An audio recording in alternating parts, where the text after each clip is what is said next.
our broadcast today. My name is Cindy Speaker. I have with me as my guest Attorney Nathan Guin of Gardberg and Kemmerly Attorneys at Law. So Nathan, thanks for being with us. Well, thanks for having me again, Cindy. I really appreciate it. I'm excited to get some good information out there for our veterans today. Well, you always do, so I know this will be no different, and we appreciate that. So Nathan, Absolutely. we're gonna talk today about a veterans program called the RAMP program, I believe. So tell Yes. us what that is. Okay, so the RAMP program is an acronym for the Rapid Appeals Modernization Program. And essentially what it is right now is the VA is starting a new appeals, it's called the Appeals Modernization Program, and they are basically implementing a new system of appeals starting in February of 2019. But what RAMP is doing, RAMP is essentially a way for veterans to opt in to the new system early. But Oh, and it seems on its face like it's a really good system, a good program, but we'll get into it a little bit today that there's some downfalls and some pitfalls to the RAMP program. But on its face, it's essentially a way to get into this new program early. okay, okay. Well, tell us a little bit about the pros of the program. So the biggest pro, and really the only pro that at least we see here, is that you do get a decision really, really quickly. So Okay. if you pull your case from the what's called now the Legacies appeals process, that's the traditional process that we're still using now. They haven't switched out of that yet. If you pull it from there, then you get a decision in somewhere between, I believe, 90 to 120 days. I think 120 days is the max in terms of the longest you really have to wait. And then you get a new decision. But there's always, like I said, pitfalls that come along with that.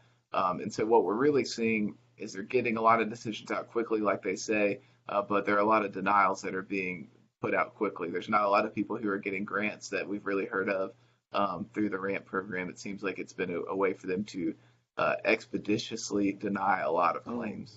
okay. Well, and that leads us to what are some of the cons? So the cons are, and I've got a few of them written down, so pardon Okay. my notes. Yeah, that's So good. really, one of the biggest things is when you get your decision back, you won't be able to appeal or do anything until at least February of 2019, because that's when everything else is kind of getting started up. So you're really in limbo.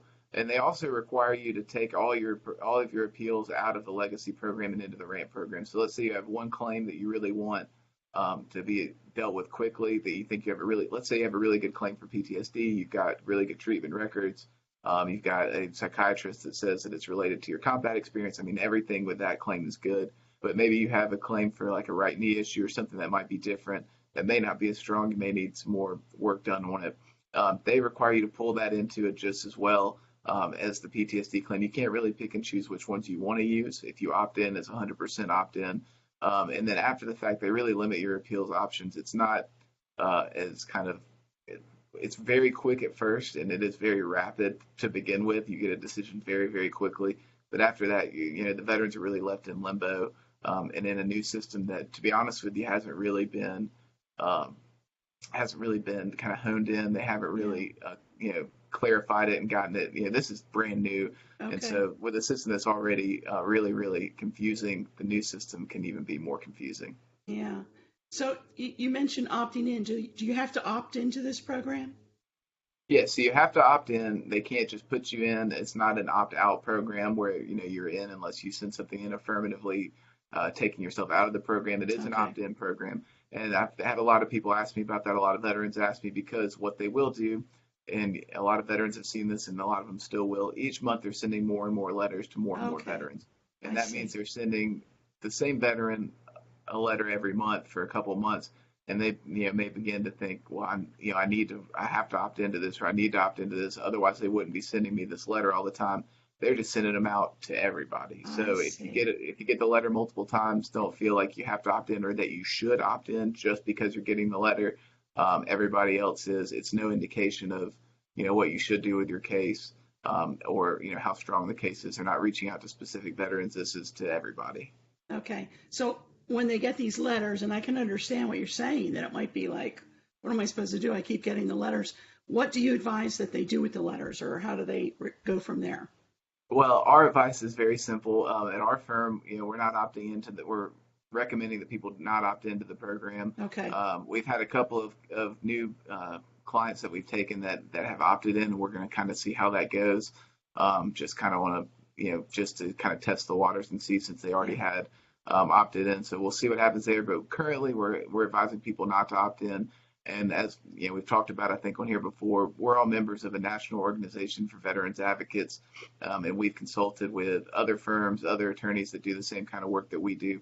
None of them think this is a really beneficial program for the veterans. And from our understanding, the majority of them are advising their veterans not to opt in. And so, our advice would be, if you get the letter, trash it. You don't need it. It's not going to affect your claim at all. Unless you really want to opt into it. There's very limited circumstances where I think it would benefit the veteran to opt in. Really, the veteran who has one claim or claims that are just airtight. You really have to have good claims before you go into it, or else you're really going to just be left in limbo with a denial and without any kind of idea what to do with it. Right. Hey, this is really helpful information, especially if these are going out in mass. I'm sure it's very confusing. Yeah, well, it started out as just like, I think it was 5,000 or 10,000 in a month, and then they've been doing it exponentially to where now they're sending out hundreds of thousands in a month, and they're sending it to the same people and then additional people. Boy. So we've got veterans who have called us multiple times and say, I keep getting the same letter. What am I supposed to do? And the same answer is always the same: just throw it away, let it go. And once we have to go into the new appeals process, we will. Obviously that's just part of the deal. But right now we're going to stay in the legacy process, until, we get to the point where everybody's in the new system. Okay. Very good. Well, Nathan, if someone has specific questions, how can they reach out to you guys? So they can give us a call, and that number is 251-343-1111, or you can go online and reach out to us there. It's www.gardberglaw.com, and that's GARDBERG law.com. You can check out our website, and there's also a contact us tab, I believe, where you can send an email or a message to us with your question or concern, and we can get back to you and help you out with that. Excellent. As always, thanks for being with us today, Nathan. Absolutely. I appreciate it. Thank you for having me. You bet. To those of you that are watching, either live or by replay, if you have questions or comments, reach out to Nathan, or you can also just put your question right on this page, and we'll make sure somebody answers it for you. Thanks, everybody. Have a great day.